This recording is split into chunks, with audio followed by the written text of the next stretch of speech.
Hello and welcome to the Majlis podcast, Radio Free Liberties current affairs talk show focusing on Central Asia. I'm Mohammed Tahir, host of the Majlis and Radio Free Liberties media manager here in Washington, D.C.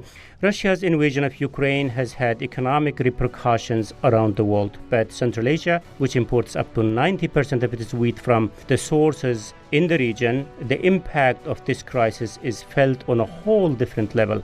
Already severely impacted by the economic meltdown in Russia, the ruble's fall, a spike in food and energy prices, domestic economic slowdown due to the COVID-19 and the drought of last year, it looks like the region is headed to the worst crisis yet. How do things look like as we speak, and how the region is preparing for what is yet to come? What are their options, and what will be the ultimate price of the crisis? To discuss all these, I am joined by my colleagues, Farukh Yusufi, the director of Radio Free Liberties Turkmen Service, Tohirjan Safarov, senior journalist with Radio Free Liberties Tajik Service, Bruce Pannier, the author of Radio Free Liberties Central Asia in Focus newsletter.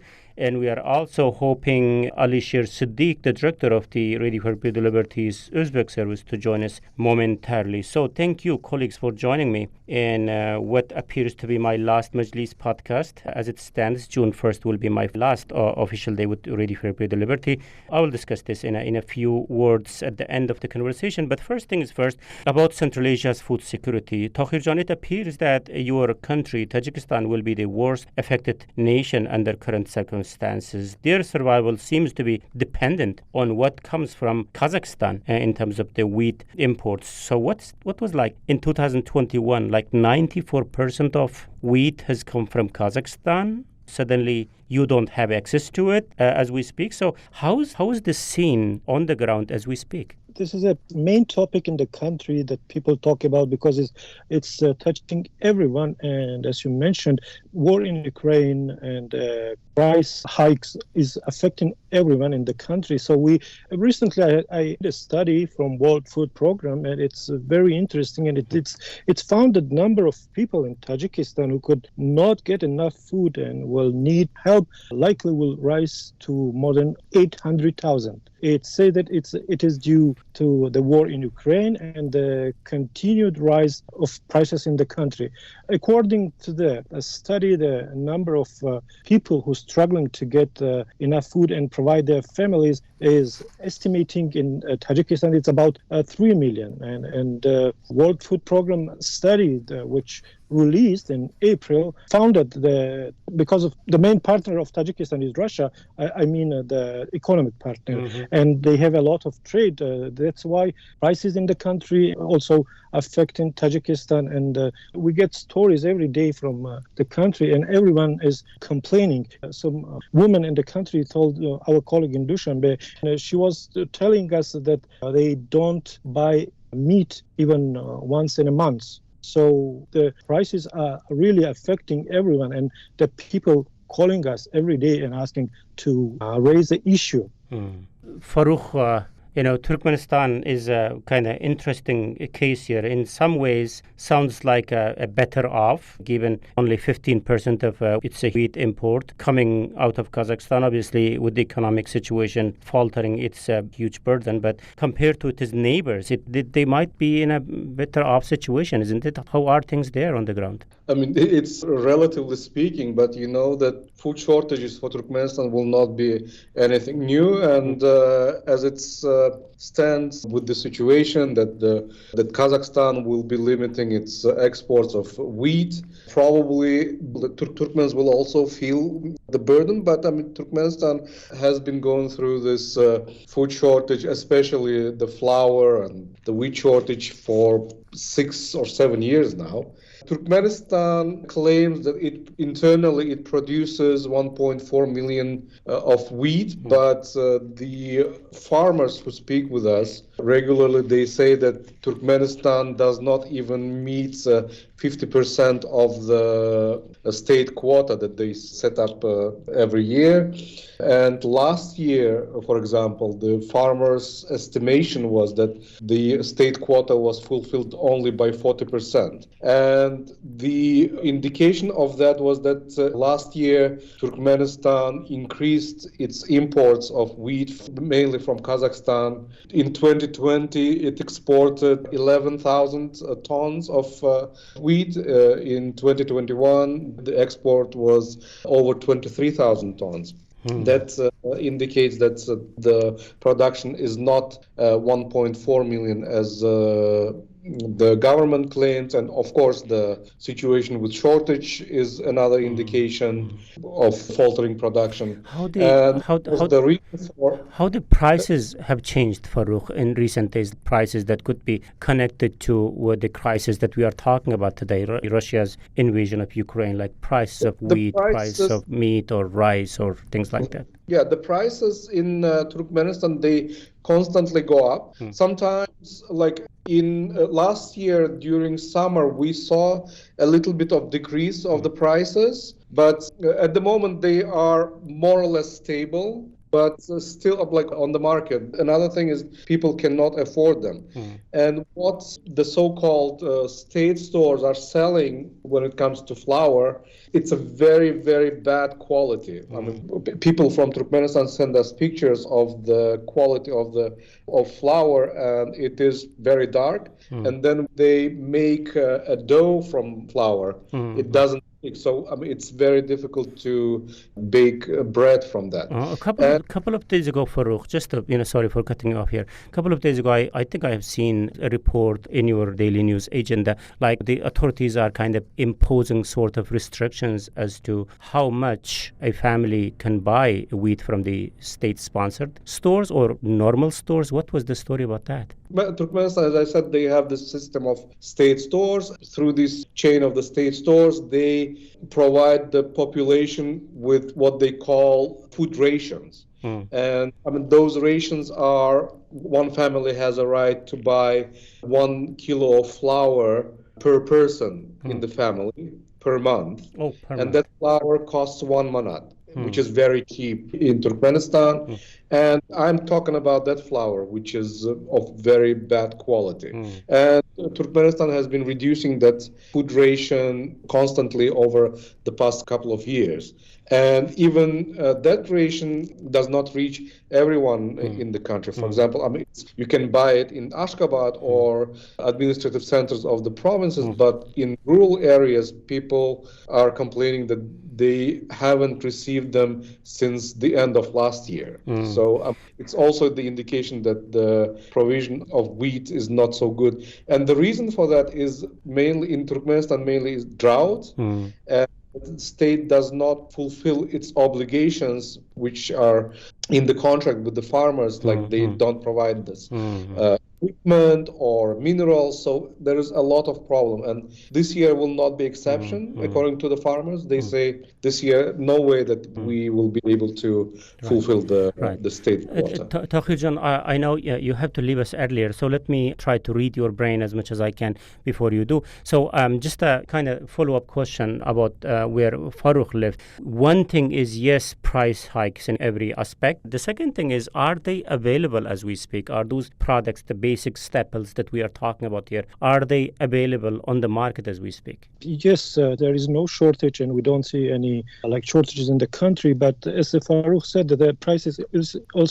going up in Tajikistan. For example, the flour prices went 50% from the February. Sugar, even more than that, and the oil also is jumping about 10% or more in April compared to February. Also, gasoline and diesel prices have soared by 20-25%, which in turn it has pushed up the cost of all other goods. And we also, for example, we talked to a guy in Dushanbe, and he says that large family and they consume more than 50 liters of oil per month. So he needs 450 somonis in months to buy amount of this oil, and he says he just get 200 somonis. So he told us that they are buying less and less, and they don't have enough to feed their family, but he said, what can we do? And other prices also is going up and up. And even authorities said that they fined a lot of traders because they raised the prices without any reason. But that people say that they have to raise prices because they can't import it. The dollar is high, the somoni is down, and ruble is down. the ruble is down, and they can't do anything. And So remittances are not coming as it used to be in the past. yes, and all these factors are affecting mostly the poor people. Yeah, I cannot comprehend the situation that Tajikistan is at the moment, and obviously the months ahead is even more tougher. I mean, we are talking about this, in the context of Russia's invasion of Ukraine, and Kazakhstan's name is popping up and will be popping up again and again. So the connection there is Kazakhstan indeed produces lots of grain, but it used to import lots of grain from Russia, a crucial kind of bartering arrangement which would allow Kazakhstan to continue feeding its neighbors. As we know, Russia banned wheat import as of April 15. So having lost that option, Kazakhstan also banned its wheat import to neighboring countries. Just wanted to mention that for the context. I do not see Alisher popping up. Maybe, Farooq, I will ask you to jump in, with your expertise in Uzbekistan just in a minute. But before that, Bruce, let me invite you. Earlier, I was looking into some news sources. I guess our Kyrgyz service has been referring to the Kyrgyzstan's agriculture minister, that he was saying that they are short of 40% of their annual grain needs. I guess it must be a huge shock. And unfortunately, we don't have anyone from Kyrgyzstan on the show. But so, Bruce, what you have been hearing in terms of which ways the 40% short in supply is affecting the country in Kyrgyzstan? Well, first I should say I'm sure it's a shock, but we got to remember too that last year, it was drought. Farooq mentioned that there's been drought in Central Asia, so they were already short, and they surely knew that they were going to have problems this year. But you're right. I mean, prices are going up in Kyrgyzstan a lot of ways, the same as like Tajikistan at the moment. And, people are trying to buy in large amounts as much as they can, figuring that it's only going to get higher in the near future. So you have that compounded problem of like any flour that's out there that people can buy, they're buying it up real quickly at the moment. We're hoping, of course, that when it goes up in price and it's harder to find, that at least they'll have a big store. But not everyone can afford to spend hundreds and hundreds of som or thousands of som on 50 kilo bags of flour or something like that to make sure that they're set. So they're going to face some problems. There's no doubt about it. You're right. The last year's harvest was horrible. It's also down by like 40%, and it looks like, according to the recent information, that this year's harvest is going to be just the same.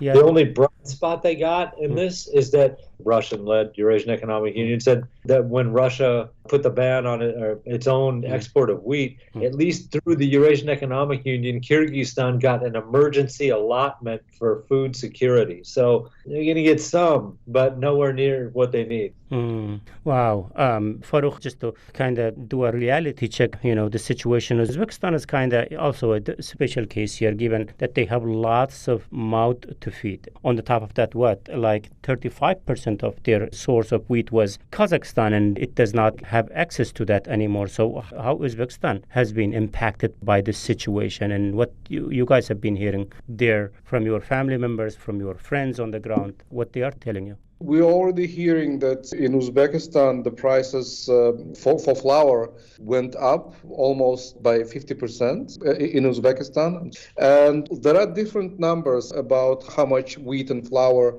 Uzbekistan buys from Kazakhstan. Before this program, I checked, one source said something around like more than 300,000 tons. And there was another source, Kazakh source, said that it was over 1.3 million tons of wheat was sold to Uzbekistan last year. But it seems like Uzbekistan depends a lot on Kazakh wheat. And Uzbekistan now is announcing that it will increase the production of wheat this year and next year by at least 1 million. But it is a question whether they will be able to do that with all that's on their plates Even if they do that, Farouk, I guess I don't know much about the farming or the agriculture sector, but even if they start harvesting more grain this year, I mean, this won't be enough to cover this year's short, isn't it? Yeah, they're going to be short of flour, that's for sure. And the indication of that is that the prices of flour went up. I mean, you know that in Uzbekistan it's better, like the economy and the market economy is a little bit more transparent than in Turkmenistan. So if the prices are going up, then that's the indication that something is not right. Yeah, even in a normal situation, this would have been huge, but in the situation that we are talking about today, like in the backdrop of, a chain of alarming events which elevates this crisis to a whole new level, such as the downfall of the employment market in Russia for millions of Central Asian migrants whose remittances make up to 30% of GDP in some countries in Central Asia. And also, in this kind of situation, losing up to 90% of your source of grain for a region like Central Asia, where bread is the most important staple, where some families say that they only have bread, tea, and sugar for breakfast, must be a huge crisis. On the top of that, the downfall of the Russian ruble, which remains a dominant form of currency in Central Asia, the global hike in energy prices, severe drought, and the slowdown of COVID-19 leading to the current crisis. So what is next for Central Asia? What the region is doing about it? What are their options? And what could be the ultimate price that they will pay in the region? So let's continue the podcast talking about these and many other questions very shortly.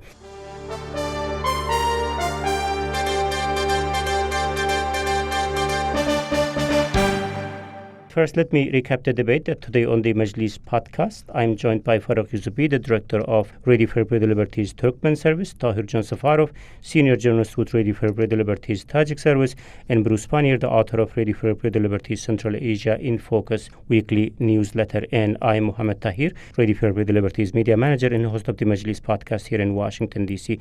And we are discussing the impending food crisis in Central Asia. So, colleagues, we have a lot to talk about, but in order to keep it short, instead of me inviting each of you to talk about a certain point, I will lay out the question and let you to pick up and respond the ones you choose to be most relevant to your countries. So the context in which we are discussing this matter, like all the other crises that Central Asia finds itself in, how do you see the trend in a way, like where things are headed in the context of food security going forward?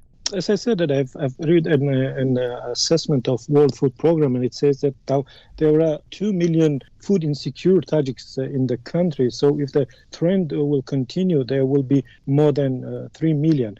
If I may, I would like to add some statistic about Tajikistan need flour and grain. So the country said that they produce 900,000 tons of grain every year, and they import more than 1 million tons of grain from Kazakhstan. And this year, maybe the production of grain will decrease in the country, because recently our colleagues were in the fields and they talked to the farmers. They said that we couldn't buy fertilizer because it was so expensive. They didn't use it. And in Tajikistan, so they use it a lot of fertilizer to grow grain and other things. So I think this year will be very hard for Tajik farmers and also for the people, because as you said, the prices will continue to raise and they are short of remittances, and the money is drying up. The government can't do anything. So I think this year, and even Rahman said that it will be hard year for the people, and they have to have some reserves, food reserve, to survive this winter. Tahir John, especially in the case of Tajikistan, for example, we have seen this compounded problem, the various problems that coming together here. I mean, price hikes and then lack of remittances coming out of Russia and downfall of ruble. On the top, that, the impending food security. I mean, this must have a huge impact on ordinary people. So what are they doing to respond to this? I mean, how they are coming up with those money that are way more than they used to pay for a kilogram of wheat in the past? Or in that case for the rice, in that case for the meat, or in that case for the energy, oil, gas. I mean, how they are coping with this, what they are doing to be able to cope with this.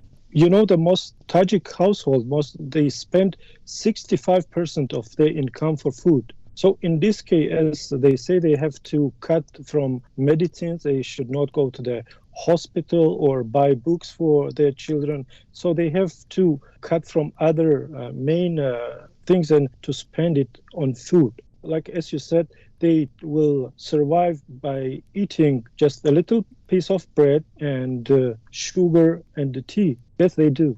Wow. So that is how people in Tajikistan is responding. So what the region is doing about this situation? I mean, it is going to hit them in some way or the other, and sooner than later. Like in this case, Turkmenistan and Kyrgyzstan, Uzbekistan.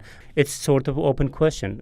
How the region is kind of, preparing to respond. Well, I guess all the governments in the region are petrified and waiting with awe what's going to happen. But I mean, as I said, in Turkmenistan's case, it will not be something new.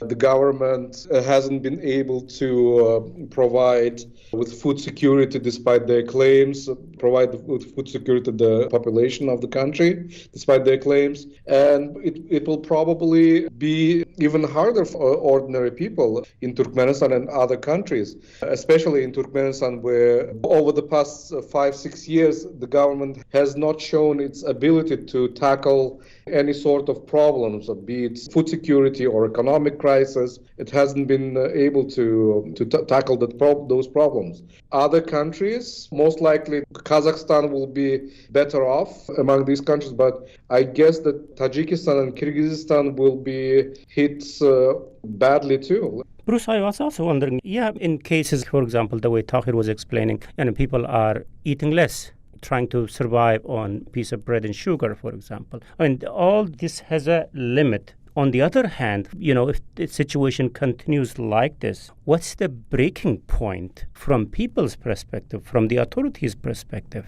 I mean, how far can it go like this? Well, of course, that's a really good question. We've heard Farouk mention a few times that Turkmenistan's been going through this for a while.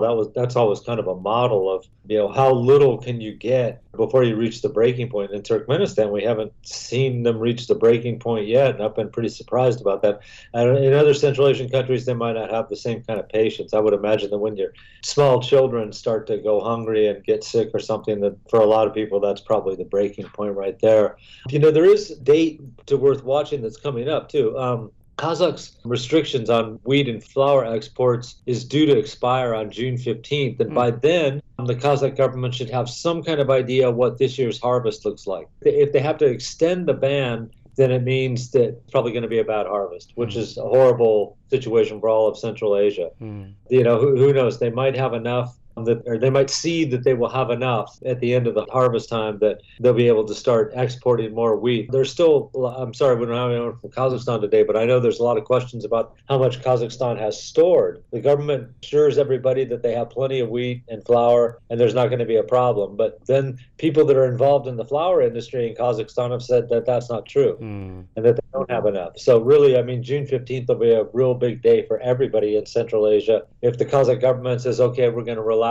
with the ban or prohibition on wheat and grain exports, then it means that maybe it won't be so bad. But if they extend it, then it's a real bad sign for the whole region. It's also one's guess. I mean, the authorities in Central Asia, almost all of them say in one way or the other that they have some reserves. I mean, what is the size and scope of their reserves? What are the indicators that we should keep our eyes on in terms of to determine, how long they can last, how long their reserves can last, and what the world will look like for the people in Central Asia once they run out of those reserves. So obviously the date that you mentioned in terms of Kazakhstan is expiration of the date that they impose. And then also, I don't know how much of an impact it will have. Like, Europeans, especially Poland, is trying to create a way through which Ukraine can export some grain through Poland. I don't know what is that going to mean for Central Asia. It's yet to be seen. But as we know at this moment, grain exports routes are kind of blockaded through Odessa and surrounding ports by Russia. But in the interim, what are the options for survival for countries in Central Asia? Again, it's kind of open question. If Tahir, you are still with us for Rahman, for example, as he has been saying, I guess it's not the first time he said this. Every year when the time comes, Rahman urges people to stock up to 2 years of food. It's kind of become an annual bullet point in his speech. But, his options, what are his options, Tahir? They don't have a lot of options, but they're trying to get loans from international financial organization. So if they could do something, Tajik president wouldn't ask people to reserve for winter and get prepared. That's why we also had a report about how much grain Tajikistan can save in its reserves, and we didn't get any right answer, any information about it. So they don't have any options, and at the same time, people are getting more angry. And when we talk to people in the streets in Dushanbe, they say, why they are not thinking about what are they doing? We are suffering here, but they don't do anything. I think there is not a lot of options for Tajik government to be prepared for the bad case scenario. So, but they know that the people are just tolerant and they will tolerate any hardship. That's why I think the people will try to survive themselves, and they don't see any help from the government, and they are not having any expectation from the government. That's why they just try to survive somehow alone. Through their own means. Yes. Yeah. That brings a sort of another follow-up question on the ultimate price that the region or the people or the authorities are going to pay as the consequences of these situations. Again, that's a kind of open question for both of you, Farouk and Bruce, so whoever wants to jump in. I guess, in other words, what I mean is, in which shape or form the region you think will be coming out of this crisis? If it's the drought year, then I imagine by August we're going to have some problems in Central Asia, and I don't know what they can do to solve the problems. So when you say, Bruce, we are going to see some problems, what exactly you mean by that? People did mention that Turkmenistan's managed to take it pretty well, but Farouk would know better than me that in Uzbekistan, interestingly, even when Karimov was president and people were real scared of the government, not having enough food was the one issue I can remember that would actually bring people out into the streets, and they would complain. And the Uzbek government did pretty much what the Turkmen government has been doing lately, is just give them enough to get them through the next day or week and then forget about it again.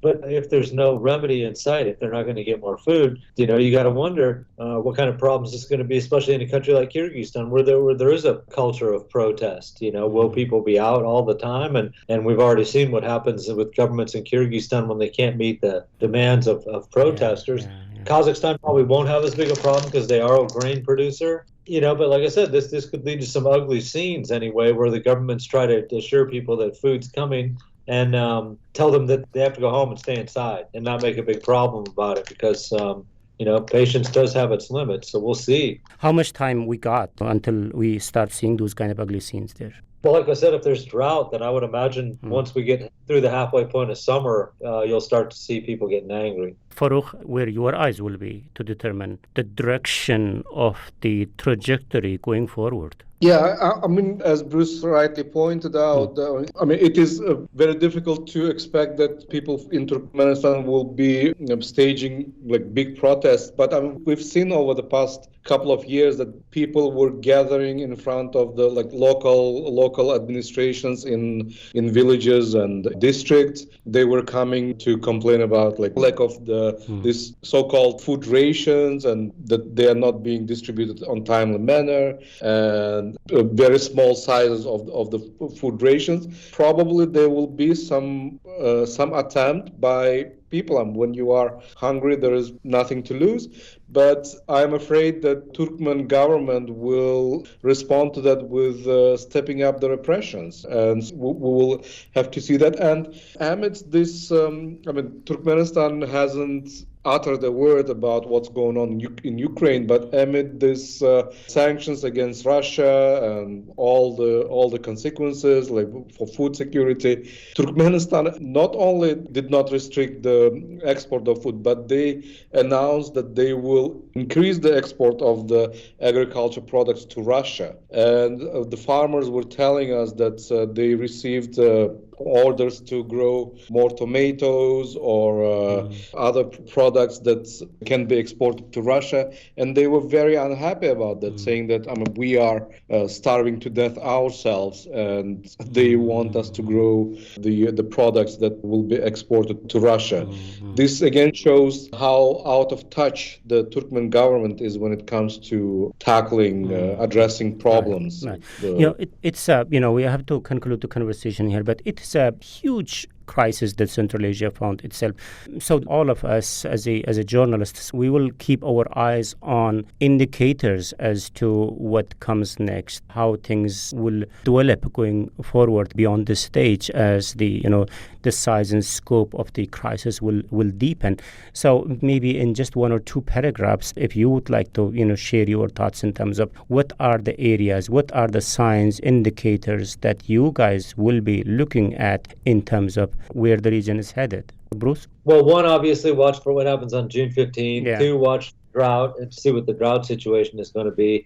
But, for once, what I hope I see and I'm looking for is that the governments start to make some moves that look toward the future and make a lot more sense. Not Turkmenistan so much, but, there's, for instance, we know there's a lot of migrant laborers that go to Russia and work there. And we know that there's not going to be jobs there. It could be as many as 8 million migrant laborers, maybe more, I don't know, in Russia.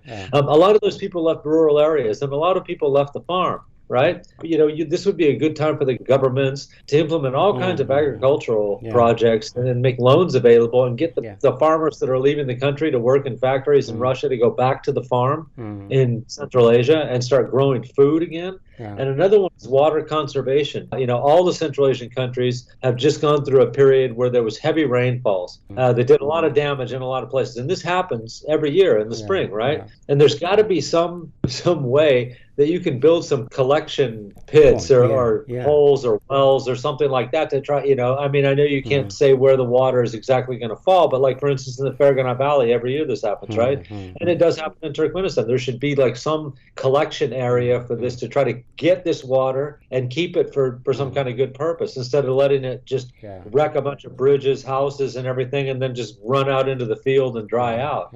Build some concrete reservoirs somewhere around there so that you can direct these heavy rains in there, and then you have at least some extra water when the summer comes around. Right. So you are talking about the takeaway lessons from out of this crisis. So let's see where they go with this. So I guess with this, unfortunately, we have to conclude the conversation. Unfortunately, also that Alisher Sidi could not join us today. So So thank you very much, colleagues. As I said, this would be, for now, at least my last Majlis podcast. It's been a great journey. I started this as the director of the Turkmen service for our local audience, but with Bruce joining in over the past years, it became a kind of brand of itself. So we had the opportunity to host many of you, and thank you very much for being part of the journey. And I also thank each of our followers and listeners. Their support has been a source of motivation to continue this journey. So again, thank you very much. With this, while I'm gone, Bruce stays here. While handing over the flag, I will ask Bruce to say a few words. With that, we will end the conversation here. Bruce. I just want to say on behalf of all our audience, and I think on behalf of all our guests too, that thank you for the great job you've done for more than 8 years now as the moderator. And we are all waiting for the day when you return and take up that duty once again. And the sooner it happens, the more I'll be satisfied. All the better. So thank you very kindly, Mohammed Tahir. Okay. Thank you, Bruce. I will certainly alert our followers if events of the future develops in that direction. But for now, I'm closing the chapter. But it's been a great privilege to be working with you and everyone on the panel. So I started my career at RFRL almost 20 years ago as a journalist in Europe, then moved to Washington, D.C. to represent the company's foreign affairs correspondent, and then back in Europe to lead team as a broadcast news director, and for the past 8 years managing Radio Free Liberties media and public affairs portfolio in Washington, D.C. It's been certainly a long ride. So keep up the God's work. I will be following your work. So thank you very much. Farukh Yusufi, the director of Radio Free Liberties Turkmen service, Tohir Can Safarov, senior journalist with Radio Free Liberties Tajik service, and Bruce Pannier, the author of Radio Free Liberties Central Asia in Focus newsletter. Thank you very much. So this is from me, Mohammed Tahir. Tahir, Radio Free Liberties media manager and host of the Majlis podcast here in Washington, D.C.